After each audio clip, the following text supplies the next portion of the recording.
नमस्कार, केबी न्यूज़ देख रहे हैं आप। केबी न्यूज़ खबर आपकी में आपका स्वागत है। खबर आजकल में आपको हम खबर दिखाएंगे कोटद्वार भाबर की, जो खबरें प्रिंट मीडिया में इस समय चर्चा में हैं। और कल का दिन कोटद्वार के लिए बिल्कुल भी अच्छा नहीं रहा। सिगड्डी की ग्रोथ सेंटर की एक फैक्ट्री में जिस तरह से व्यवहार किया गया, वो खबर चर्चा में है। और गुलदार का आतंक भी उत्तराखंड में है, चर्चा में है। भारत की महिला टीम ने पाकिस्तान को हराया, ये भी खबर चर्चा में है। और कोटद्वार में एक वारदात हुई है, ये भी चर्चा में है। तो चलिए फिर खबर आजकल में सबसे पहले आपको दिखाते हैं खबर प्रिंट मीडिया की, उसके बाद आपको खबर दिखाएंगे सोशल मीडिया की। तो खबर आप जरूर देखिए, केबी न्यूज़ आपको दिखाएगा।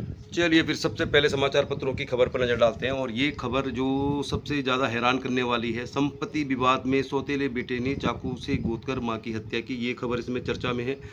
और अशरफ नाम का ये व्यक्ति है जो किराए के मकान में आम पड़ाव इंदिरा नगर में रहता था। उसकी जो सौतेली माँ थी, वो उनके साथ उनका विवाद था। और फिर इसी विवाद के चलते अशरफ ने अपनी सौतेली माँ का चाकू से मारकर मर्डर कर दिया, खून कर दिया, यानी कि हत्या कर दी। और दोनों ही जो पति पत्नी हैं, अशरफ और उसकी पत्नी, फिलहाल फरार हैं। पुलिस इनकी तलाश में है। लेकिन इस तरह की घटना दिल को झकझोरने वाले है, क्योंकि संपत्ति विवाद में इस तरह की खबर आई है, वो भी देवभूमि उत्तराखंड के कोटद्वार से। तो पुलिस सक्रिय है और पुलिस अधिकारी निश्चित तौर पर ढूंढ कर लाने के लिए प्रयास कर रहे हैं अशरफ और उसकी पत्नी को। तो अशरफ ने अपनी सौतेली माँ का खून कर दिया संपत्ति को लेकर। ताज़ा तरीन जो मामला इस समय चर्चा में है, केएमसी फैक्ट्री है सिगड्डी में, कोटद्वार भाबर के सिडकुल में। और यहाँ पर जिस तरह से कॉन्ट्रैक्टर ने कर्मचारियों के साथ, खासतौर पर महिला के साथ दुर्व्यवहार किया, तो ये शोषण का एक बहुत बड़ा मामला है, जिसको भी पुलिस ने संज्ञान में लिया है। तो कोटद्वार भाबर में जो खबरें हैं, वो चर्चा में यही दो खबरें हैं, केएमसी फैक्ट्री के ठेकेदार की और संपत्ति विवाद में सौतेले बेटे ने मां की हत्या कर दी। इसके अलावा गुलदार का जो आतंक है उत्तराखंड में बरकरार है। अब देखिए, क्रिकेट खेल कर लौट रहे किशोर पर गुलदार ने मारा झपट्टा, शव बरामद हुआ। तो कब तक गुलदार लोगों को मारते रहेंगे, और गुलदार के लोगों को मारने से पहले वन विभाग इन पर कार्रवाई करेगा या नहीं करेगा, ये सबसे बड़ा सवाल है। शेफाली वर्मा और स्मृति मंदाना की शानदार बल्लेबाजी की बदौलत भारत ने पाकिस्तान को एशिया T20 वर्ल्ड कप में पराजित कर दिया है। एक समय ऐसी स्थिति थी कि भारत की जो महिला टीम है, शेफाली वर्मा और स्मृति मंदाना जिस तरह की बल्लेबाजी कर रही थी, तो वो अकेले ही मैच को जिता लेती। लेकिन दोनों ने ही कुछ बड़े शॉट खेलने के प्रयास में अपने विकेट गंवाए, लेकिन भारत की टीम ने पाकिस्तान को बड़ी आसानी से पराजित कर दिया। और ये भारत की महिलाओं को एक बहुत बड़ा सैल्यूट है, जिन्होंने शानदार जीत दर्ज की। अब देखिए, मालन पुल की भी खबर इस समय चर्चा में। मालन पुल के एक स्लैब को और किया गया शिफ्ट। तो दरअसल मालन पुल का जो काम चल रहा है, इसको लेकर तो समाचार पत्रों में अलग अलग तरह की खबरें आती। कभी ये कहा जाता है कि बहुत बड़ी टेक्नोलॉजी है, लेकिन सच्चाई यही है कि मालन पुल से स्लैब को अभी लिफ्ट किया जा रहा है और शिफ्ट किया जा रहा है। तो मोटा ढाक वाले छोर में 4 स्लैब हैं और हल्दू खाता वाले मोड़ पर लगभग 6 स्लैब हैं। तो जिस तरह से काम चल रहा है, तो लगभग 3 से 4 महीने तो इन स्लैब को शिफ्ट करने में ही लग जाएगा। इसके बाद इन पिलरों को रिपेयर भी किया जाना है और कुछ पिलरों को नया भी बनाया जाना है। तो मालन पुल को लेकर जो खबर है कि दिसंबर तक तैयार हो जाएगा, ये खबर बिल्कुल झूठी है। दिसंबर तक मालन पुल रिपेयर होने की कोई भी संभावना नहीं है। समाचार पत्रों में चाहे जो भी खबर आए, फिलहाल काम बहुत धीरे चल रहा है। और जिस तरह से पहले स्लैब को उठाने के लिए 37 दिन लगे, दूसरे को 12-15 दिन लग गए, अभी तो 7 स्लैब हैं जिनको हटाया जाएगा। और इन स्लैबों को हटाने के बाद फिर इनको शिफ्ट भी किया जाएगा। तो आप ये मान के चलिए कम से कम 6 महीने तो इन स्लैब को लिफ्ट करके उठाना है, फिर इन स्लैब को शिफ्ट करना है, और इस दौरान पूरे 14 के 14 पिलरों को रिपेयर भी करना है। 3 पिलर लगभग नए भी बनाए जाएंगे। तो खबर तो ज़रूर आई है, लेकिन मालन पुल को लेकर कोई भी आश्वस्त नहीं है कि कब तक इस पुल को रिपेयर कर दिया जाएगा। इसीलिए तमाम जो संगठन है इसको लेकर आवाज़ उठाते रहते हैं। तो प्रिंट मीडिया की खबरें आपको दिखा रहे हैं। इसके बाद आपको दिखाएंगे खबर सोशल मीडिया में जो वायरल है। केबी न्यूज़ देख रहे हैं आप, खबर आजकल। और क्रिकेट खेलकर लौट रहे किशोर को गुलदार ने मारा झपट्टा, शव बरामद। तो कुल मिला के कोटद्वार हो या पौड़ी गढ़वाल हो, उत्तराखंड हो, गुलदार की जो दस्तक है वो बरकरार है। घटनाएं जो होती रहती हैं, मतलब गाड़ियों की, कारों से गिरने की, वो तो इस समय चर्चा में है ही, लेकिन गुलदार बहुत जगह सक्रिय है। तो कोटद्वार भाबर हो या उत्तराखंड हो, गुलदार हो, वन अधिनियम हो, ये कुल मिला के उत्तराखंड के मूल पहाड़ी लोगों के लिए सबसे बड़ा एक ऐसा संकट है कि गुलदार को तभी मारा जाता है जब वो किसी इंसान को मार दे, वरना ये माना जाता है कि गुलदार हमारा एक ऐसा जीव है जिसकी रक्षा करना बहुत ज़रूरी है। तो खबर आजकल में आपको दिखा रहे हैं हम, प्रिंट मीडिया की खबरें।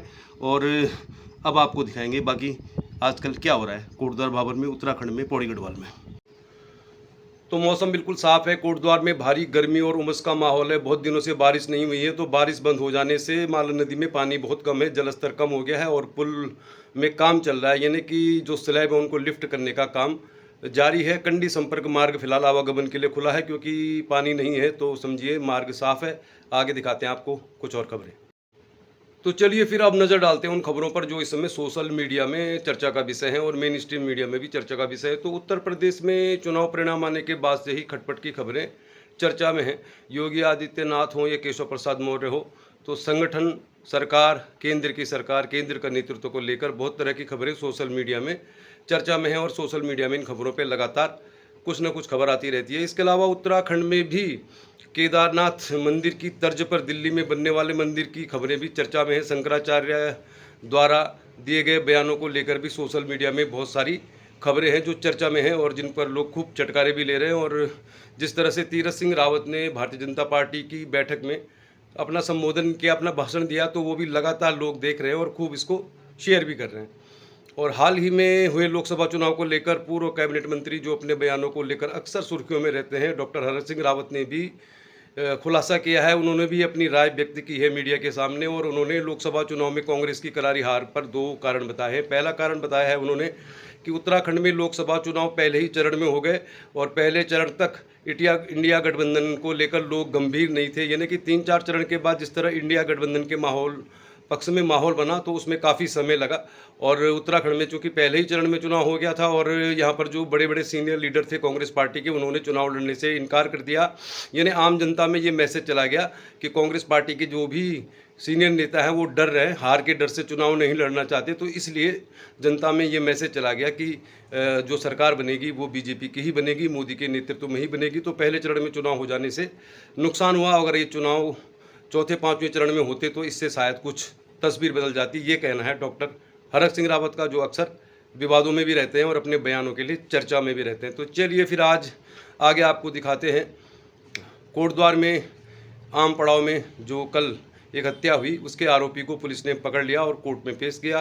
कोटद्वार भाबर के सिडकुल में इलेक्ट्रॉनिक कंपनी केएमसी के जो कॉन्ट्रैक्टर थे और उनके जो सिक्योरिटी गार्ड थे, उनके द्वारा कर्मचारियों के साथ जो हाथापाई की गई, यानी वहाँ पर जो मारपीट हो गई थी, तो उसको लेकर पुलिस ने केस दर्ज किया और आज कोटद्वार कोर्ट में तीनों आरोपियों को पेश किया गया। और वहाँ पर जो तीनों आरोपी थे उनके वकील ने जमानत की याचिका दाखिल की, लेकिन कोर्ट से उनको जमानत नहीं मिली आज। तो आज की खबर यही है कि कोटद्वार भाबर के सिडकुल में हुए मारपीट के मामले में आरोपियों को जमानत नहीं मिली है और उनको हिरासत में भेज दिया गया है। संभवतः सोमवार को फिर इस पर वो दोबारा से अपनी बेल एप्लीकेशन लगा सकते हैं। और हत्या के आरोप में फरार चल रहे अशरफ को पुलिस ने अरेस्ट कर लिया और न्यायिक हिरासत में भेज दिया। आज के लिए इतना ही, कल मिलेंगे किसी और खबर के साथ। देखते रहिए केबी न्यूज, खबर आपकी।